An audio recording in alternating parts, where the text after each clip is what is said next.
ओम शांति। आज 8/1/22 के शिव बाबा और ब्रह्मा बाबा के महावाक्य हैं। मीठे बच्चे, ज्ञान रत्नों को धारण कर रूहानी हॉस्पिटल यूनिवर्सिटी खोलते जाओ, जिससे सबको हेल्थ वेल्थ मिले। ज्ञान रत्नों को धारण करके हमें रूहानी हॉस्पिटल, रूहानी यूनिवर्सिटी खोलते जाना है, जिससे सबको हेल्थ भी मिले और वेल्थ भी। रूहानी मैंने आत्माओं की, जहाँ पर हीलिंग हो, आत्माओं का जहाँ पर इलाज हो। कोई बीमारी है, कोई अवगुण आ गया है, कोई विकार आ गया है, उसके लिए हॉस्पिटल भी खोलना है। और यूनिवर्सिटी मीन्स ज्ञान रत्नों से उसको चमकीला बना देना है। प्रश्न करते हैं बाबा, बाप का कौन सा कर्तव्य कोई भी मनुष्य आत्मा नहीं कर सकती है? उत्तर है, आत्मा को ज्ञान का इंजेक्शन लगाकर उसे सदा के लिए निरोगी बनाना, सदा के लिए निरोगी बनाना। यह कर्तव्य कोई भी मनुष्य नहीं कर सकते हैं। कोई भी मनुष्य थोड़ी सी देर के लिए हो सकता है हमें शांति दे दे, लेकिन ज्ञान का इंजेक्शन लगाकर सदा के लिए निरोगी नहीं बना सकते हैं। यह कर्तव्य कोई भी मनुष्य नहीं कर सकते हैं। जो आत्मा को निर्लेप मानते, वह ज्ञान का इंजेक्शन कैसे लगाएंगे? यह कर्तव्य एक अविनाशी सर्जन का है, जो कभी खत्म ही नहीं होता। अविनाशी, एटर्नल है, जो ऐसी ज्ञान योग की दवाई देते हैं जिससे आधा कल्प के लिए आत्मा और शरीर दोनों ही हेल्दी वेल्दी बन जाते हैं। गीत है, यह वक्त जा रहा है। ओम शांति। यह किसने कहा कि बाकी थोड़ा समय है? किसने कहा? ये बहुत गई, अब थोड़ी की भी थोड़ी रही। बहुत गई और अब थोड़ी की भी थोड़ी रही। अब तुम इस पुरानी दुनिया में बैठे हो, यहाँ तो दुख ही दुख है, सुख का नाम निशान नहीं है। सुख है ही सुखधाम में। कलयुग को कहते हैं दुखधाम और सतयुग को क्या कहते हैं? सुखधाम। अब बाबा कहते हैं, जबकि मैं आया हूँ तुमको सुखधाम ले चलने के लिए, तो फिर क्यों रुके हुए हो? जब बाबा खुद आया है हमें लेके जाने के लिए सुखधाम में, तो पूछते हैं कि फिर तुम क्यों रुके हुए हो? दुख धाम से क्यों दिल लगी हुई है? दुख धाम के बातियों से अथवा इस पुराने शरीर से क्यों दिल लगी है? हम आए हैं तुमको सुख धाम में ले चलने के लिए। सन्यासी कहते हैं, इस दुनिया का सुख तो कागविस्ता समान है, इसलिए उनका सन्यास करते हैं। तुम बच्चों को अब सुखधाम का साक्षात्कार हुआ है। पहले पहले दादियों को बहुत साक्षात्कार हुए थे सुखधाम के। यह पढ़ाई है ही सुखधाम के लिए। इस पढ़ाई में भी कोई भी तकलीफ नहीं है। बाप को याद करना है। इस याद से भी तुम निरोगी बनेंगे। इस याद से भी तुम क्या बनेंगे? हम निरोगी बनेंगे। तुम्हारी काया कल्प वृक्ष समान बड़ी होगी। यह जो मनुष्य सृष्टि का झाड़ है, उनकी आयु 5000 वर्ष है। इसमें आधा कल्प सुख और आधा कल्प दुख है। 2 युगों तक हमें सुख मिलता है और 2 युगों का हमें दुख मिलता है। दुख तो आधा कल्प तुमने देखा। बाप कहते हैं, पवित्र दुनिया में चलना है तो पवित्र बनो। श्रीमत कहती है, यह विष की लेन देन छोड़ दो, ज्ञान और योग की धारणा करो। ज्ञान भी ग्रहण करो, धारणा करो, और योग की भी धारणा करो। जितना ज्ञान रत्न धारण करेंगे उतना निरोगी बनेंगे। बाप ने समझाया है, यह रूहानी हॉस्पिटल भी है तो यूनिवर्सिटी भी है। परमपिता परमात्मा आकर रूहानी हॉस्पिटल और यूनिवर्सिटी स्थापन करते हैं। हॉस्पिटल तो दुनिया में बहुत हैं, लेकिन ऐसी हॉस्पिटल और यूनिवर्सिटी दोनों इकट्ठी कहीं नहीं होती। हॉस्पिटल भी हो जहाँ और यूनिवर्सिटी भी, दोनों इकट्ठी नहीं होंगी। अगर हॉस्पिटल है तो वहाँ पे सिर्फ शरीरों का इलाज होता है, ज्ञान नहीं मिलता। और यूनिवर्सिटीज होती है, वहाँ ज्ञान मिलता है, इलाज नहीं होता है। लेकिन बाबा ने क्या कहा है, यह रूहानी हॉस्पिटल भी है और रूहानी यूनिवर्सिटीज भी है। यहाँ यह वंडर है, हॉस्पिटल और यूनिवर्सिटी, हेल्थ और वेल्थ इकट्ठी मिलती है। फिर क्यों नहीं इस खजाने को लेने के लिए खड़े हो जाते हो? आजकल करते अचानक ही विनाश आ जाएगा। आजकल करते करते क्या होगा, अचानक हमें पता भी नहीं चलेगा और विनाश का टाइम आ जाएगा। बाप श्रेष्ठ से श्रेष्ठ मत देते हैं। तुम गवर्नमेंट को भी समझाओ। इस समय बेहद का बाप ऐसी हॉस्पिटल और यूनिवर्सिटी खोलते हैं जो सबको हेल्थ वेल्थ दोनों मिले। गवर्नमेंट भी हॉस्पिटल और यूनिवर्सिटी खोलती है, उनको समझाओ। इस जिस्मानी हॉस्पिटल खोलने से क्या होगा? वो तो सिर्फ जिस्मों के लिए हॉस्पिटल खोलते हैं ना। यह तो आधा कल्प से चलती आई है और मरीज भी बनते ही आए हैं। यह है फिर रूहानी हॉस्पिटल और यूनिवर्सिटी। इससे मनुष्य 21 जन्मों के लिए एवर हेल्दी और वेल्दी बन सकते हैं। एवर हेल्दी भी होंगे, हमारी कंचन काया होगी, सोने जैसी कंचन काया, और वेल्दी भी होंगे, सोने के महल होंगे, हीरे जवाहरात होंगे, महल होंगे। तो एजुकेशन मिनिस्टर, हेल्थ मिनिस्टर को भी समझाओ कि बेहद के बाप ने यह कंबाइंड हॉस्पिटल और यूनिवर्सिटी दोनों खोली हैं। किसने खोली हैं? बेहद के बाप ने, सारी हदों से पार के बाप ने। आपको भी राय देते हैं, ऐसे खोलो तो मनुष्यों का कल्याण हो जाए। बाकी है बीमारियां आदि तो जब से रावण राज्य शुरू हुआ है, जब से बुराइयों का, विकारों का राज्य शुरू हुआ है, तब से ही शुरू हुई है। आगे तो वैद्य की दवाइयाँ थी, पहले तो वैद्य से लेते थे ना दवाइयाँ, अब तो अंग्रेजी दवाइयाँ बहुत निकली हैं।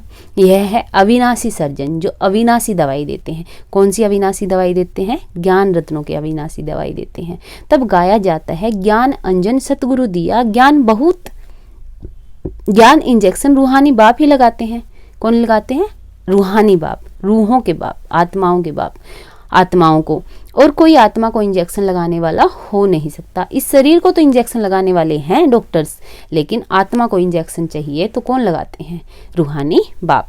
वह तो कह देते हैं आत्मा निर्लेप है।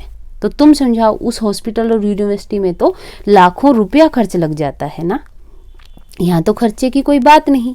3 पैर पृथ्वी चाहिए, जो कोई भी आए तो उनको समझाया जाए। बाप को याद करो तो एवर हेल्दी बनेंगे, और चक्कर को जानने से चक्रवर्ती राजा बनेंगे। बाप को याद करेंगे तो एवर हेल्दी बनेंगे, और चक्कर को जान जाएंगे। 5000 वर्ष का चक्कर है ना, उसको जान जाएंगे तो क्या बन जाएंगे? चक्रवर्ती राजा। धनवान होगा तो बड़ी हॉस्पिटल यूनिवर्सिटी खोलेंगे, गरीब छोटी खोलेंगे। गवर्नमेंट कितने खोलती है आजकल, तो टेंट आदि लगाकर भी पढ़ाते हैं, और 2-3 सेशन रखते हैं, क्योंकि जगह नहीं है, पैसे नहीं है। इसमें खर्च की कोई बात नहीं, कोई भी जगह मिले, कोई औजार आदि तो रखने नहीं है। बड़ी सिंपल बात है। पुरुष भी खोलते हैं, माताएं भी खोलती हैं। बाबा सेंटर्स के बारे में कहते हैं, पुरुष भी खोलते हैं और माताएं भी खोल देती हैं। बाप कहते हैं तुम ही खोलो, तुम ही संभालो, तुम खुद खोलो और फिर उसको संभालो भी। जो करेगा सो पाएगा, बहुतों का कल्याण होगा। बेहद का बाप श्रीमत देते हैं श्रेष्ठ बनने के लिए। बहुत हैं जो सुनते हैं परंतु करते नहीं हैं, क्योंकि तकदीर में नहीं है। सुनते तो हैं लेकिन करते नहीं हैं, क्योंकि उनकी तकदीर में नहीं है। हेल्थ वेल्थ मिलती है किससे? बाप से। बाबा बैकुंठ में बादशाही देने आए हैं। क्या, कहाँ से आए हैं? बैकुंठ में आए हैं। कहाँ से? परमधाम से आए हैं हमें बादशाही देने। हीरे जवाहरातों के महल मिलेंगे। भारत में ही लक्ष्मी नारायण का राज्य था, जरूर उन्हों को बाप ने वर्षा दिया होगा। अभी तो कलयुग में दुख ही दुख है, फिर सत्युग की स्थापना मुझे ही करनी है। मनुष्य कोई हॉस्पिटल आदि खोलते हैं तो उद्घाटन करते हैं। बाप कहते हैं मैं स्वर्ग का उद्घाटन करता हूँ। अब तुम श्रीमत पर स्वर्ग के लायक बनो। श्रीमत पर चलेंगे तो किसके लायक बन जाएंगे? स्वर्ग के। क्लब क्लब तुम लायक बनते हो, यह नई बात नहीं है। देखा जाता है गरीब बहुत आते हैं। बाबा भी कहते हैं मैं गरीब निवाज हूँ। साहूकारों के पास धन बहुत है, इसलिए वह समझते हैं हम स्वर्ग में बैठे हैं।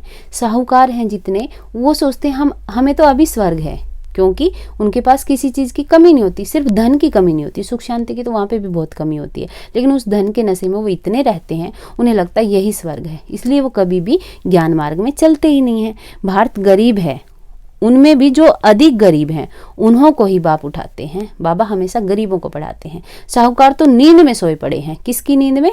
अपने साहूकारी पने की। कितना ज्ञान और योग बाबा सिखलाते हैं। तीसरा नेत्र भी बाबा ही देते हैं। कौन सा तीसरा नेत्र? ज्ञान का नेत्र, जिससे तुम सारे चक्र को जान सकते हो। बाकी सब घोर अंधियारे में है। ड्रामा के आदि मध्य अंत का किसको भी पता नहीं है। पतित पावन बाप को ही भूल गए हैं।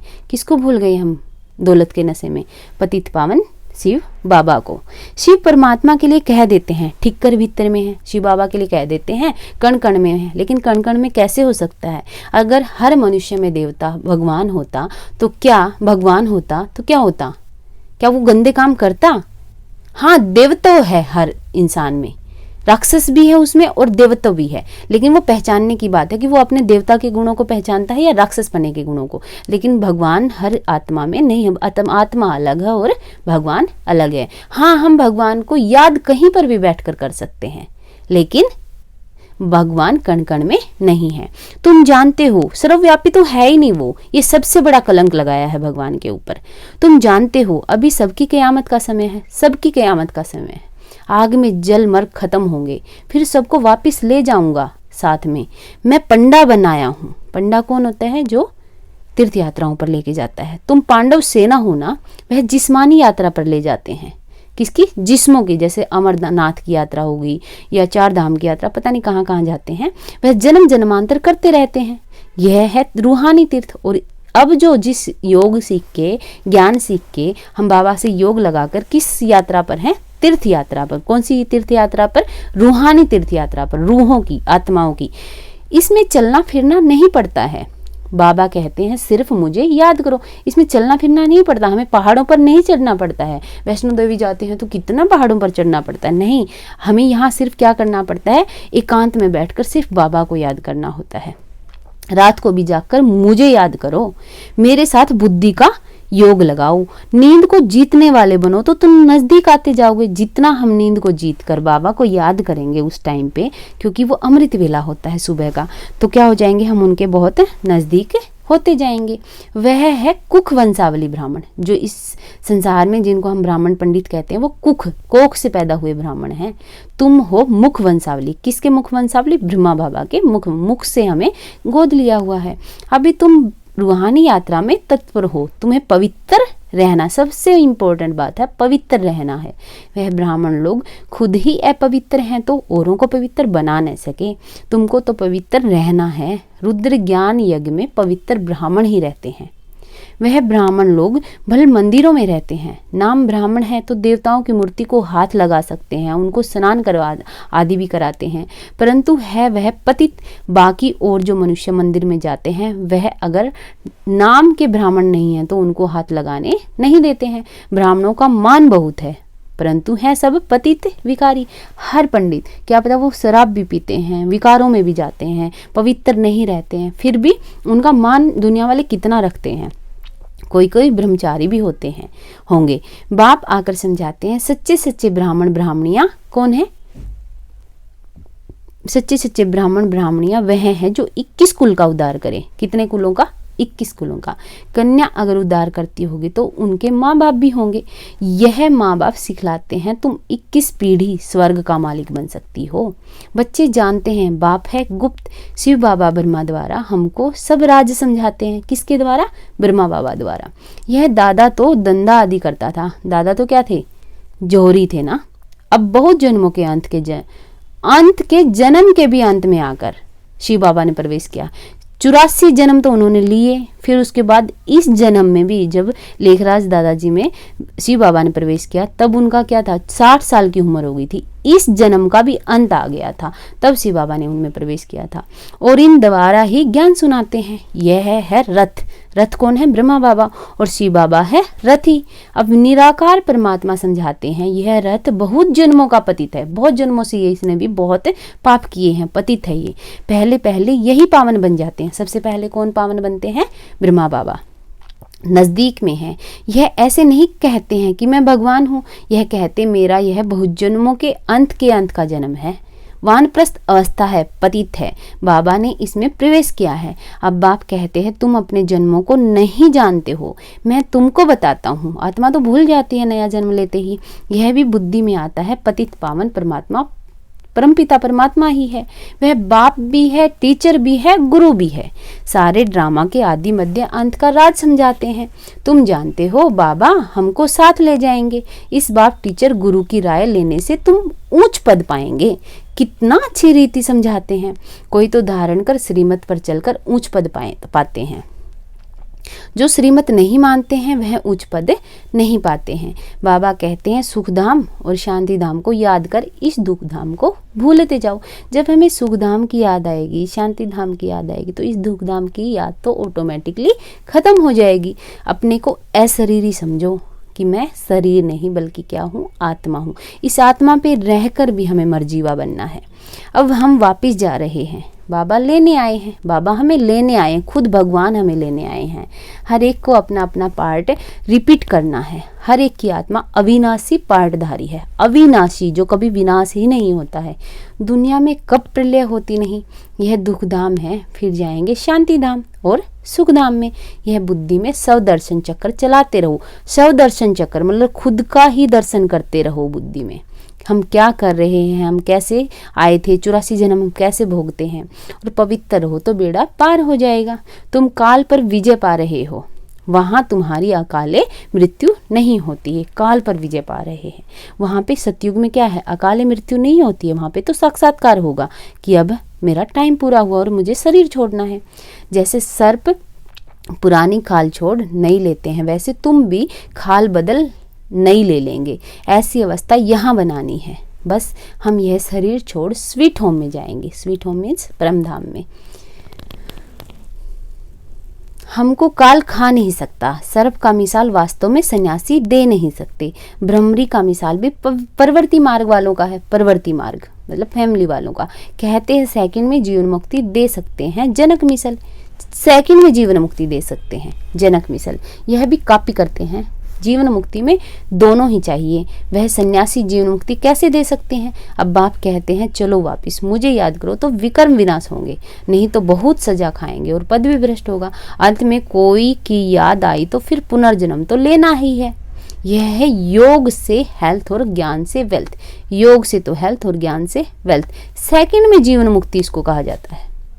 फिर इतने पैसे बर्बाद करने भटकने आदि की क्या दरकार है? इसलिए हेल्थ मिनिस्टर एजुकेशन मिनिस्टर को समझाओ, तुम यह हॉस्पिटल यूनिवर्सिटी खोलो तो तुमको बहुत फायदा होगा। जो करेगा सो पाएगा। साहूकारों का काम है साहूकारों का उद्धार करना। गरीब ही वर्षा लेते हैं, बाकी जो करोड़पति हैं उनके लिए कहा हुआ है किसकी दबी रहेगी धूल में, पिछाड़ी में आग लगेगी, सब खत्म हो जाएगा। तो क्यों न विनाश के पहले कुछ कर लो तो कुछ पद भी मिलेगा। विनाश जब होगा उससे पहले अगर हम अपने विकर्म विनाश कर ले, विकारों पर विजय प्राप्त कर ले तो कुछ पद मिलेगा। मरना तो है ही, ड्रामा का अंत भी होना है। बाबा कितना अच्छी रीति समझाते हैं। नदियां तो चक्कर लगाती रहती हैं, बाकी ब्रह्मपुत्रा तो यह ब्रह्मा ही ठहरा। मम्मा है सरस्वती, बाकी है ज्ञान गंगाएं। और क्या है जो हम ज्ञान बांट रहे हैं वो क्या है? ज्ञान गंगाएं। पानी की गंगाएं पावन कैसे बनाएंगी? वह कोई मेला नहीं है, यह है सच्चा मेला। जबकि जीव आत्माएं परमात्मा से मिलती हैं, तब कहते हैं आत्मा परमात्मा अलग रहे बहुकाल। अब जीव आत्मा का मेला परमात्मा से है। परमात्मा ने भी जीव का लोन लिया है, ब्रह्मा बाबा के शरीर का लोन लिया है, नहीं तो पढ़ाएं कैसे? इसलिए उनको शिव भगवान कहा जाता है जो इसमें प्रवेश कर ज्ञान देते हैं। सरस्वती को कहा जाता है गॉडेज ऑफ नॉलेज। ब्रह्मा को भी नॉलेज होगी, उनको नॉलेज देने वाला कौन है? ज्ञान सागर शिव बाबा। तुम्हारे पास यह नॉलेज नंबर वार पुरुषार्थ अनुसार है, जैसा मेहनत करते हैं उस अनुसार नॉलेज है। तो यह नॉलेज धारण कर श्रीमत पर चलना है। सारा मदार पवित्रता पर है। इस पर ही अबलाओं पर अत्याचार होते हैं। अबलाओं पर पवित्रता के लिए बहुत अत्याचार होते थे पहले भी। द्रौपदी ने पुकारा है, सहन करते करते 21 जन्मों के लिए नगन होने से बच जाती है। जब हम अब योग करते हैं, योग बल से 21 जन्मों के लिए सुरक्षित हो जाते हैं। गीता में भी है, मैं साधुओं का भी उद्धार करता हूँ, परंतु साधु लोग यह अक्सर सुनाते नहीं हैं। तुम जानते हो इस समय सारी दुनिया रिश्वतखोर बन गई है, इसलिए इन सब का विनाश होना ही है। जिनको वर्षा लेना होगा वही लेंगे, जो बाबा के बच्चे बनेंगे वही वर्षा लेंगे। बाबा को कई बच्चियां कहती हैं, हम गरीब घर में होती तो कितना अच्छा होता, साहूकार लोग तो बाहर निकलने नहीं देते हैं। बाबा हम कन्याएं होती तो कितना अच्छा होता, माताओं को सीढ़ी उतरनी पड़ती है। बाबा कहते वर्षा ले लो। मनुष्य को मरने में देरी नहीं लगती, 1 सेकंड में आत्मा निकल जाती है। आफतें आदि बहुत होती हैं, आप सिर्फ अपने को आत्मा समझ मुझ बाप को याद करो। शिव बाबा कहते हैं सिर्फ मुझे याद करो। 84 जन्म पूरे हुए, अब घर वापिस चलना है कि यहाँ ही गोते खाना है। बाबा कहते हैं यही रहना है या चलना है अपने घर। मनमना भव मद्या जीव भव। रावण के वर्षे को भूलो। रावण ने जो हमें दिया है, गंदगी दी है, उसको भूलो। रावण श्राप देते हैं। बाबा कहते हैं बच्चे बनेंगे तो वर्षा पाएंगे। जब हम उनके बच्चे बनेंगे तभी तो हमें वर्षा मिलेगा, हेरिटेंस मिलेगा। जब हम बच्चे ही नहीं बनेंगे तो हम उनकी जमीन जायदाद जो भी उनके पास हो कैसे मिलेगा हमें? श्रीमत पर नहीं चलेंगे तो वर्षा कैसे पाएंगे? यह रूहानी हॉस्पिटल खोलते जाओ। जमीन पड़ी रहती है, किराए पर दे दो तो भी अच्छा है, बहुत फायदा है। पहले कहते थे ना, जब सेंटर्स कम थे तो जमीन ऐसे ही पड़ी रहती थी। बाबा कहते थे किराए पर ले लो तो सेंटर कर लो। अच्छा, मीठे मीठे सिकील दे बच्चों प्रति माता पिता बाप दादा का याद प्यार और गुड मॉर्निंग। रूहानी बाप की रूहानी बच्चों को नमस्ते। बाबा हमें रोज़ प्यार से गुड मॉर्निंग कहते हैं, तो हम भी कहेंगे। हम रूहानी बच्चों की रूहानी बाप दादा को याद प्यार और गुड मॉर्निंग। नमस्ते बाबा, शुक्रिया बाबा। धारणा के मुख्य सार। बाप के समीप आने के लिए रूहानी यात्रा पर चलना है, रूहानी यात्रा पर रहना है। रूहानी मतलब आत्मा समझकर चलना है। रात को जाग कर भी यह बुद्धि की यात्रा जरूर करनी है। रात को जाग कर भी सच्चे सच्चे ब्राह्मण बन 21 कुल का उद्धार करना है। सब दर्शन चक्रधारी बनना है, खुद का ही दर्शन करते रहना है।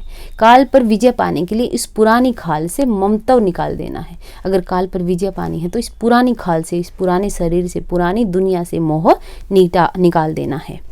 वरदान है रूहानियत द्वारा वृत्ति, दृष्टि, बोल और कर्म को रॉयल बनाने वाले ब्रह्मा बाप समान भव।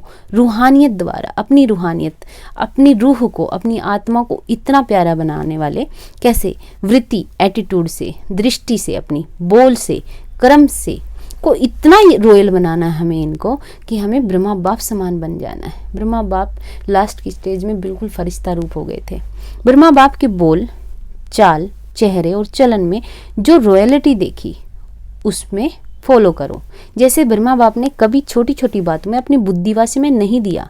छोटी छोटी बात हो जाती थी वो उसको देखते ही नहीं थे। उनको मुख से कभी भी साधारण बोल नहीं निकले। उनके मुख से हर बोल युक्ति युक्त होता था, अर्थात व्यर्थ भाव से परे अव्यक्त भाव और भावना वाले होते थे।